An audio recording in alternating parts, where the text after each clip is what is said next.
que je suis devenue malgré moi une activiste de la déconnexion pour plusieurs raisons. La première raison, c'est que je coach des dirigeants et qu'un tiers des dirigeants que je coach vivent une sorte de burn-out, mais je dirais plutôt un burn-out digital. Donc ça m'affecte, ça me touche et que je vois qu'il y en a de plus en plus. La deuxième raison, c'est que mon métier, ma vie, je passe mon temps à faire en sorte qu'on puisse se réapproprier notre attention pour qu'on puisse se la donner, être présent et être dans le lien. Parce que finalement, ce qu'il y a de plus précieux dans la vie, c'est le lien.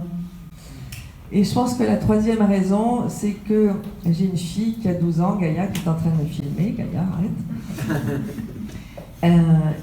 Qui n'a pas eu la chance que j'ai eue. C'est-à-dire qu'elle n'a pas eu la chance de vivre dans un monde où il n'y avait pas de téléphone, où on donnait notre attention à la boulangère, on donnait notre sourire au mec qui arrivait en face, et on avait un petit bling dans le cœur parce qu'il nous avait regardé dans les yeux. Mais aujourd'hui, se regarder dans les yeux, c'est terminé. On voit l'arrêt des cheveux. Donc, elle n'a pas eu cette chance, et du coup, moi, j'ai envie de l'accompagner, elle et cette génération Z, qui donc vit qu'avec le téléphone, vers quelque chose de plus équilibré. Ma définition de l'hyperconnexion, c'est quand on ne donne plus de droits à notre disque dur. Et qu'est-ce que ça veut dire, ne plus donner des droits à notre disque dur? Ça veut dire que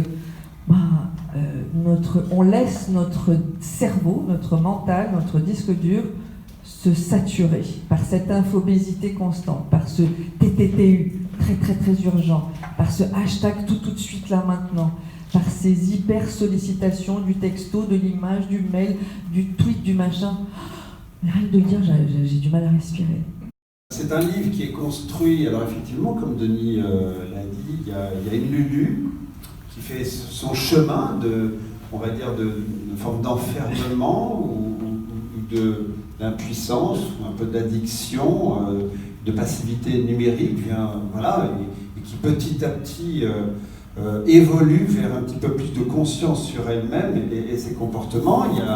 Il y a la PVI, la petite voix intérieure, qui est en dialogue avec Lulu. Plus que courageux, je dirais que c'est de notre responsabilité. Il y a un moment donné, c'est comme encore une fois pour le climat, c'est de notre responsabilité d'avoir un savoir-vivre d'abord ensemble avec cet outil digital. C'est notre responsabilité de décider de faire ce pas de côté en se disant ok, là ça fait un paquet de temps que je suis hyper connectée, je vais trouver une solution qui me parle. Donc j'ai plusieurs solutions, il y en a autant pour l'entreprise que pour l'individu. Ah, merci Coco. Merci.